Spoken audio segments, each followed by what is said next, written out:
Shri Swami Samarth. Friends, आप सब कैसे अच्छे हैं ना। उम्मीद करती हूँ आप सब अच्छे ही होंगे।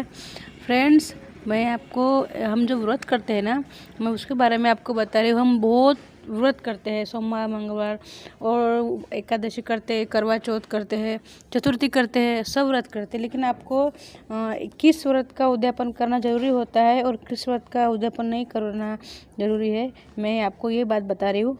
हम जो शुक्रवार करते हैं संतोषी माता का, वैभव लक्ष्मी का, सोमवार का, मंगलवार का, या फिर अन्य उपास जो हम करते हैं बुधवार गुरुवार या अन्य उपास जो भी हम करते हैं, उन सब व्रत का हमको उद्यापन करना आवश्यक होता है। उद्यापन करने से हम जिस भगवान का उद्यापन करते हैं, जिस व्रत का, तो वो भगवान खुश होते हैं। समझो ये उपास विष्णु भगवान का, तो विष्णु भगवान अति प्रसन्न होते हैं। क्यों, तो हम लास्ट उनको जो हम उपास करते हैं, उनको लास्ट में उनको जो हम सामग्री लाते हैं, सबको खाना खिलाते हैं, सबकी पूजा करते हैं, तो उससे भगवान अति प्रसन्न होते हैं और उनको उसका पूरा फल मिलता है। नहीं तो बीच में से अगर हमसे छूट के कुछ गलती हो गई तो वो हमारे अपराध क्षमा हो जाते हैं, अगर हमने उद्यापन किया है तो। अगर हमने उद्यापन नहीं किया है तो हमारा अपराध क्षमा नहीं होते, इसलिए उद्यापन करना आवश्यक होते हैं। इन व्रतों में आवश्यक होते हैं फ्रेंड्स। और आप मेरे रोज़ वीडियो लास्ट तक देखते हैं, तो इसलिए आपका सबका धन्यवाद फ्रेंड्स। अगर आप नए व्यूअर्स हैं तो आप चैनल को सब्सक्राइब कीजिए और शेयर अवश्य कीजिए। क्यों, तो बहुत महिलाएं हैं जो उपास करती है, फिर उनको किन व्रतों का उद्यापन करना है और किन का नहीं करना उनको पता नहीं होता, और किस व्रत का उद्यापन करना हमको ज़रूरी नहीं है। इन व्रतों का आवश्यक करना ही पड़ता है, लेकिन ऐसे कुछ व्रत है जिनको हमको आवश्यक ही नहीं है उनका उद्यापन करना। ठीक है, प्रदोष का व्रत करते हैं, चतुर्थी करते हैं, तो भी हमको उसका उद्यापन करना पड़ता है।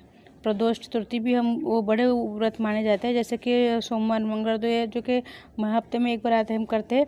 लेकिन ये जो व्रत होते हैं महीने में 2 बार आते हैं, तो इनका भी हमको उद्यापन करना पड़ता है।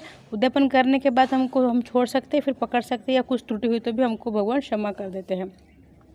अभी अगर आप बहुत बड़े तरीके से नहीं कर सकते तो संक्षिप्त तरीके से करें, बहुत बड़ा उद्यापन नहीं कर सकते तो छोटे तरीके से करिए, लेकिन उद्यापन अवश्य कीजिए।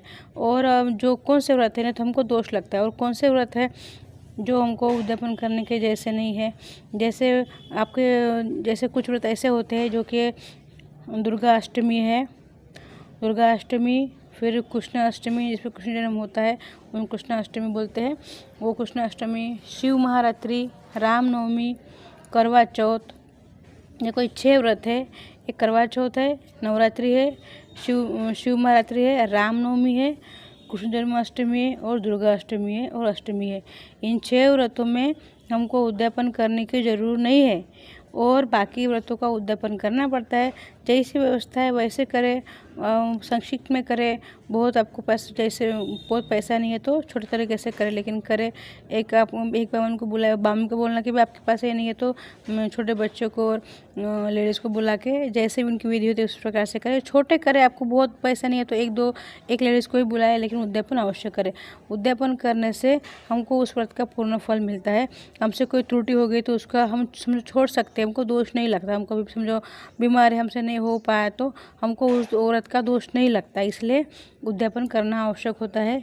और ये जो व्रत है ये त्योहारों में गिने जाते हैं, इसलिए इनका उद्यापन करना आवश्यक नहीं होता है फ्रेंड्स। तो आपको मैं जानकारी कैसी लगी, अच्छी लगे तो सब्सक्राइब करो फ्रेंड्स, और शेयर अवश्य करो। बहुत माताएं हैं हमारी जिनको उद्यापन का पता नहीं होता है कैसे करना क्या नहीं। मैं अगले वीडियो में आपको बताऊँगी कैसे